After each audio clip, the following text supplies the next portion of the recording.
O terror do socialismo na Coreia do Norte. Fome e miséria. E ainda a gente que defende, né? Tem um web comunista falando que lá é uma maravilha, é tudo perfeito, que é o paraíso, que é lenda, que as pessoas querem sair de lá. Olha, esse povo chega num ridículo que é realmente inacreditável, um lugar totalmente miserável, horroroso, né? Não tem desculpa para defender um regime absurdo como aquele, né? Então, vamos para o React.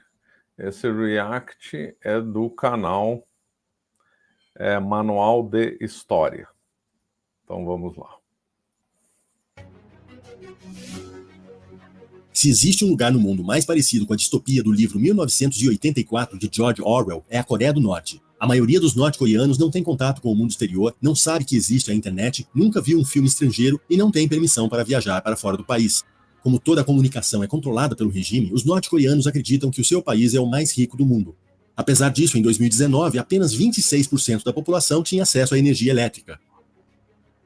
E na maior parte do país a energia é cortada à noite. A escassez de eletricidade da Coreia do Norte é um problema grave que existe há várias décadas. A Coreia do Sul é um dos países mais avançados tecnologicamente do mundo, enquanto a maioria dos norte-coreanos nem sabe da existência da internet. Em 1991, a Coreia do Sul se tornava o maior exportador mundial de celulares, enquanto poucos norte-coreanos tinham usado um telefone fixo. Mas nem sempre foi assim. No início, a Coreia do Norte era mais rica que a Coreia do Sul. As duas Coreias foram divididas logo após o fim da Segunda Guerra Mundial. Em agosto de 1945, a Coreia se livrou do colonialismo japonês para ser ocupada e dividida pelos Estados Unidos e a União Soviética. O norte, que concentrava as fábricas japonesas e tinha as terras mais férteis, ficou sob controle soviético. O sul sob controle dos americanos. Durante os primeiros anos, a Coreia do Norte era, na verdade, mais rica, desenvolvendo a indústria pesada na Coreia do Norte, incluindo as indústrias química e de metais, energia elétrica e mineração. A Coreia do Norte possuía 43 variedades de reservas minerais. No final de 1945, Kim Il-sung surgiu como líder coreano preferido dos soviéticos e foi nomeado primeiro-ministro da Coreia do Norte. Após a guerra entre as duas Coreias, os norte-coreanos embarcaram. Então, aqui é interessante esse dado. Lembrando que o Japão, né, mesmo antes da Segunda Guerra Mundial, já tinha partido para a expansão, né, se tornou o Império japonês, que conquistou regiões da China, né, lá na Manchúria, instalou lá um estado fantoche, o Manchukuo, ocupou a península da Coreia, e lá teve escravidão branca, né, um horror, né, os japoneses foram muito cruéis contra os chineses e contra os coreanos. Onde é hoje a Coreia do Norte, na época não tinha, óbvio, os japoneses então fizeram um desenvolvimento maior do que no sul. Aí, com a Segunda Guerra, o Japão perdeu, obviamente, e aí a União Soviética, que já estava começando dados os acordos em Potsdam, né, e mesmo antes, tinha se comprometido a enviar soldados para o extremo leste lá da União Soviética, da então União Soviética, né? E aí então eles guerrearam contra os japoneses em Manchukuo e também ali no norte da Coreia. E os Estados Unidos, para não perder terreno, obviamente, resolveram ocupar ali a Coreia do Sul. Lembrando que o regime que os Estados Unidos apoiam no Sul também era um regime ditatorial também, não era tão ruim quanto o do Norte, óbvio, mas era um regime ditatorial também, né? Depois os dois lados, né, entraram na Guerra da Coreia, uma guerra que morreu muita gente, uma guerra bem sangrenta. Os Estados Unidos teve um envolvimento direto, hoje é tido nos Estados Unidos como uma guerra esquecida, né? Ficou prensada entre a Segunda Guerra Mundial e a Guerra do Vietnã. E aí então a Guerra da Coreia fica meio esquecida.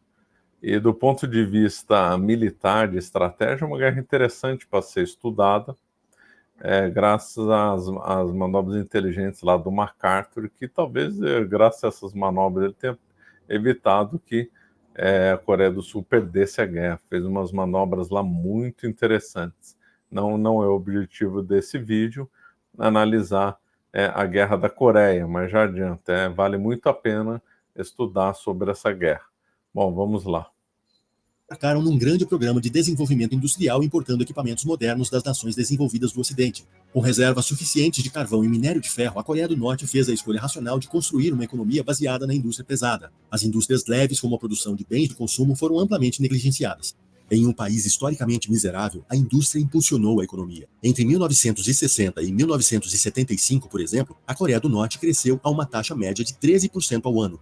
Mas esse crescimento teve um custo. Os norte-coreanos passaram a trabalhar 7 dias por semana, o que contraria o discurso de que socialistas não exploram trabalhadores. Toda a população foi mobilizada para a produção e os únicos dias de folga permitidos eram alguns feriados políticos.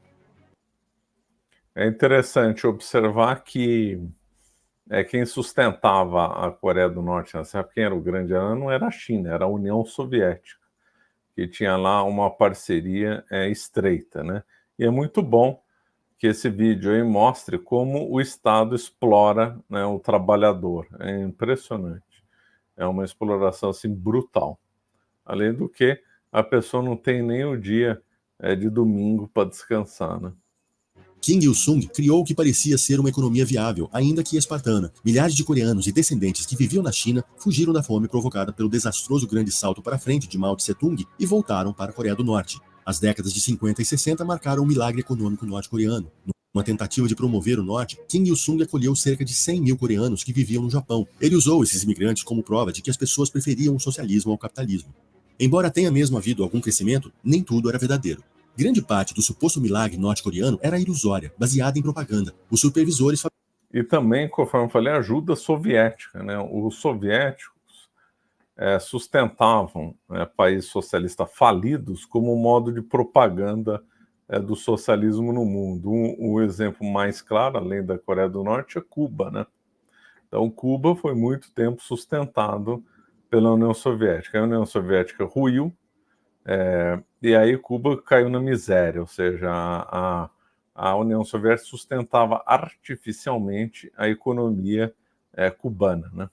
Fabricavam estatísticas da produção agrícola e industrial porque tinham medo de contar a verdade a seus superiores. Além disso, nem toda a tecnologia comprada no... Esse fato aí de mentir as estatísticas, na União Soviética isso era generalizado. Por isso esses dados oficiais do mundo socialista era tudo uma ficção, você não tinha como averiguar se era verdade ou mentira, né? Ocidente foi utilizada por falta de coordenação entre os ministérios. Equipamentos caros ficavam enferrujando nos portos porque sua entrega não tinha sido coordenada com a construção das fábricas. A construção de novas indústrias também não foi coordenada com o aumento da produção de energia. Este é o grande problema da centralização das decisões econômicas que o socialismo defende. A prática demonstra que é impossível que burocratas consigam coordenar tantas decisões de uma só vez. Além disso, a Coreia do Norte gastou demais. Esse é um conceito fundamental, né, que infelizmente se vê até católicos defendendo o dirigismo central na economia. Não pode.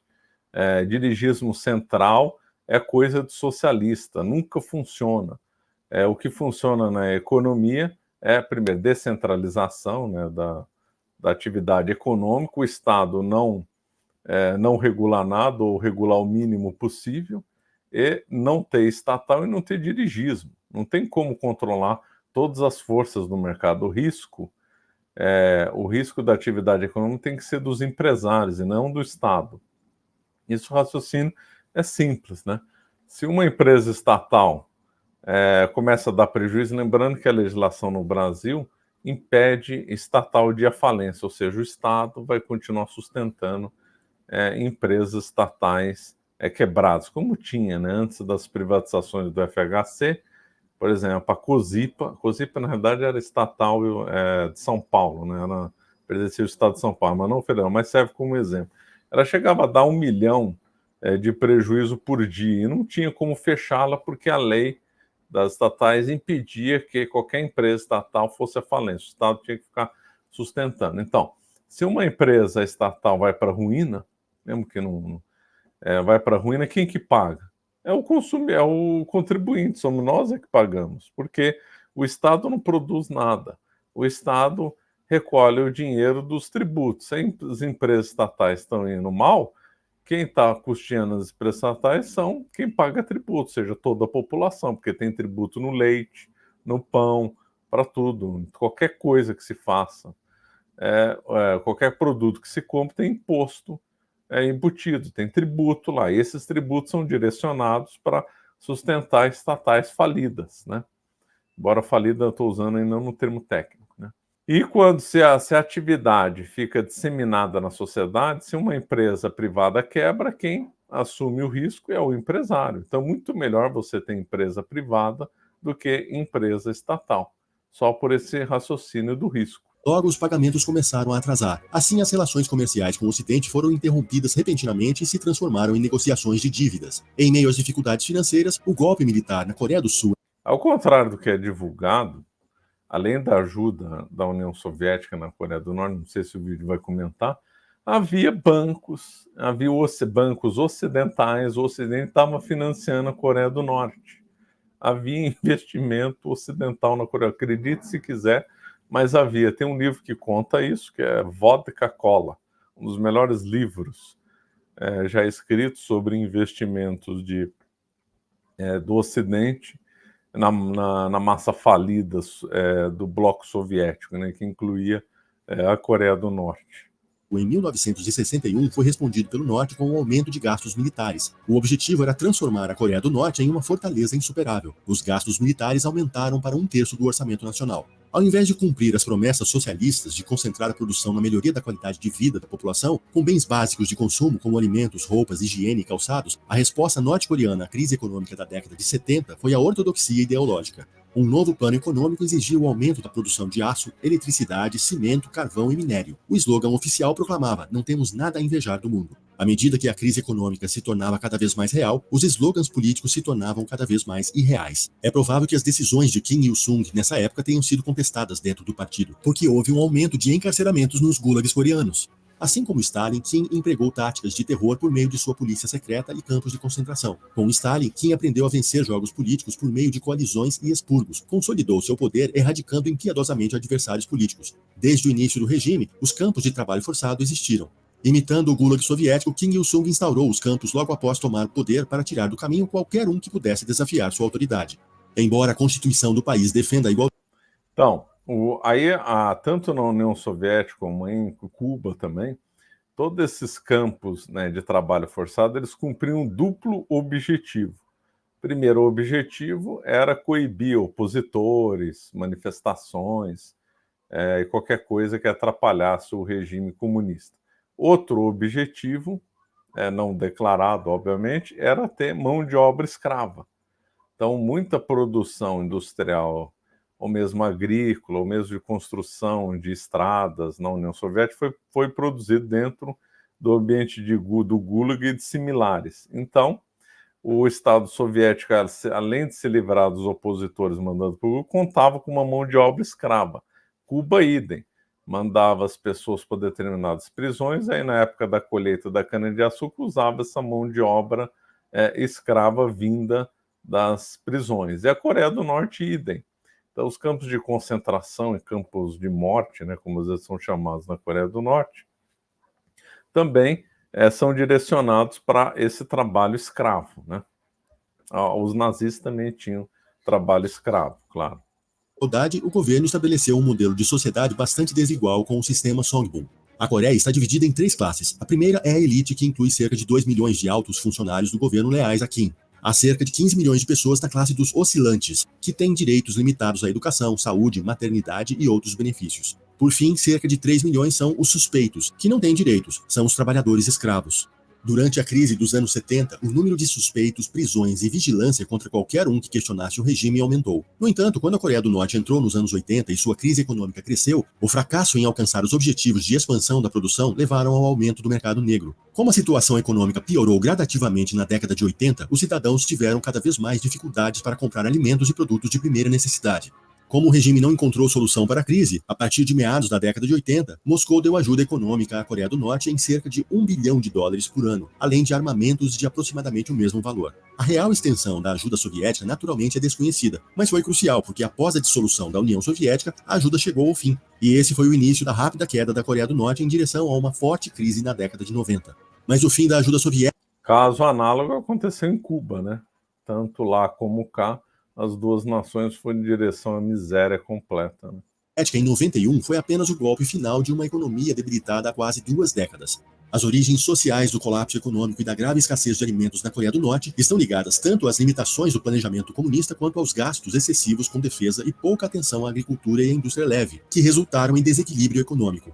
Desde o final dos anos 50, o governo fornecia rações alimentares para toda a população, mas não de forma igualitária. Elas eram proporcionais ao sistema de classe Songbun. Quanto maior a lealdade ao regime, maior e mais variados eram os itens alimentares.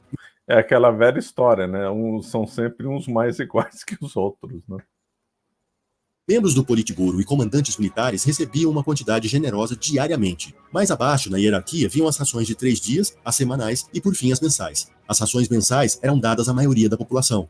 A divisão social do sistema Songbun define inclusive a região onde cada cidadão vive. Ninguém no baixo escalão da hierarquia tem permissão para residir na capital, Pyongyang, onde há um padrão de vida muito melhor. Com o agravamento da crise no final dos anos 80, começou a haver uma redução das rações alimentares. Suportar a fome tornou-se parte do dever patriótico de cada um. Cartazes se espalhavam por Pyongyang divulgando um novo slogan: "Vamos comer 2 refeições por dia". A televisão norte-coreana exibiu um documentário sobre um homem cujo estômago explodiu por ter comido arroz em excesso. Quando as merendas escolares foram minguando até acabar de todo, as crianças passaram a faltar às aulas para procurar comida. As pessoas começaram a avançar para o campo para roubar frutas. Com o aumento da fuga de norte-coreanos para a China e a Coreia do Sul, o mundo tomou conhecimento de que famílias inteiras morriam de fome. As pessoas morriam silenciosamente aos milhares em suas casas, nos campos e na beira da estrada. O governo lhes dizia que a lealdade a Kim Jong-il e ao socialismo Juche era mais importante do que a própria vida, e muitos pareciam acreditar nisso.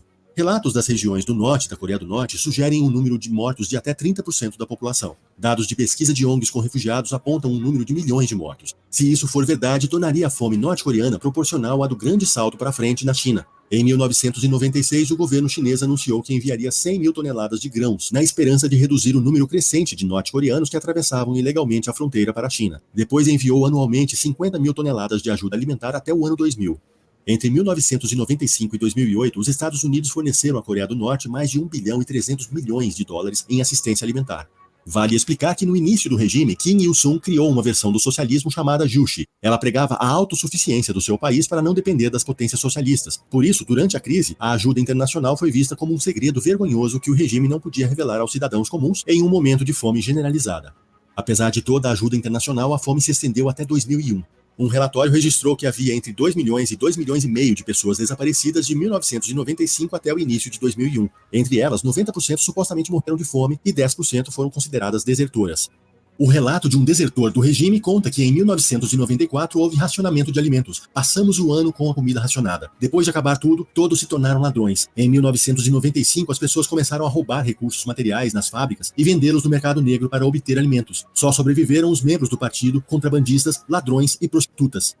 Há quem diga que a fome teria sido causada por inundações no país, mas essas inundações só começaram em meados de 95, quando muitos já tinham morrido de fome. Elas agravaram a crise, mas não foram a causa da fome. Como uma das sociedades mais fechadas do mundo, as informações sobre a Coreia do Norte se tornaram possíveis a partir de relatos de milhares de desertores de todas as esferas do regime, desde homens de confiança do líder, passando por militares e burocratas, até professores, médicos e camponeses. North Koreans are 21st century slaves.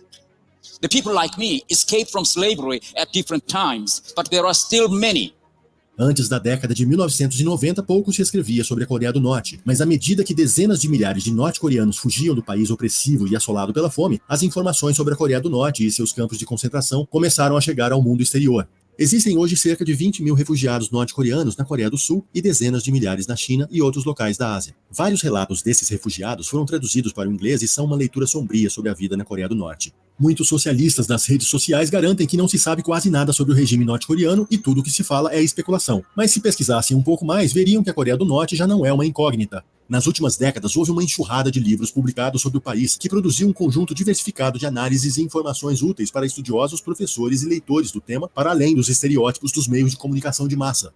Além disso, todo ano são publicados relatórios internacionais sobre as condições de vida no país. Um relatório da Human Rights Watch de 2005, por exemplo, verificou que os trabalhadores norte-coreanos da indústria trabalham em média 56 horas por semana e recebem em média $67 por mês. O regime norte-coreano Beleza de salário, né? Olha o que o comunismo produz, né? Porque, na realidade, estabeleceu-se uma escravidão, né, aos membros do partido e quem não pertence à elite, é lógico, tem aí uma classe média, né, pequena, o resto tudo são trabalhadores escravos ou semi-escravos. Maravilha que é o socialismo, né? Impressionante. E ver gente que defende isso, é inacreditável. É que uma pessoa pode defender isso? coreano faz um grande esforço para propagar no exterior a imagem de um paraíso dos trabalhadores, mas em grande parte esse esforço é inútil. Em 1996, membros do Programa Mundial de Alimentos descobriram que o governo desviava alimentos doados para outros fins e foram expulsos da Coreia do Norte. Alguns alimentos chegavam a orfanatos e jardins da infância, mas boa parte deles ia parar em estoques do exército ou era vendida no mercado negro para comprar armamentos. Recentemente, a fome voltou a ser um grande problema no país. Enquanto o regime se envolve com armas nucleares, acarretando inúmeras sanções das Nações Unidas, o povo da Coreia do Norte sofre. A grande fome da década de 90, também conhecida como Marcha Árdua, matou milhões de pessoas, quase 1/10 de toda a população, e mesmo agora o Programa Mundial de Alimentos relata que 80% dos norte-coreanos sofrem de fome e escassez de alimentos. Bombs are more important, missiles are more important than farmers, so farmers die. O fato é que ditaduras socialistas de modelo soviético nunca passaram de regimes militares preocupados apenas em aumentar seu poder bélico para se manter no poder. O discurso de proteção social ao povo nunca passou de uma demagogia. Bom, muito bom aí o documentário produzido pelo Alisson, né? Um mini documentário. Excelente, o Alisson é muito profissional, né? Muito meticuloso, coloca sempre as citações, os livros. Então, realmente é muito bem feito, gostei. Mas, infelizmente, também eu não tenho esperança do regime da Coreia do Norte mudar. Lá também tem as polícias secretas que investigam a vida do cidadão, que coíbem manifestação, que tentam impedir fuga, né? Fugir lá. Realmente é uma aventura, uma coisa realmente impressionante o que os norte-coreanos fazem para tentar fugir daquela escravidão. Eles têm que fugir para a China, né? Pela Coreia do Sul não dá.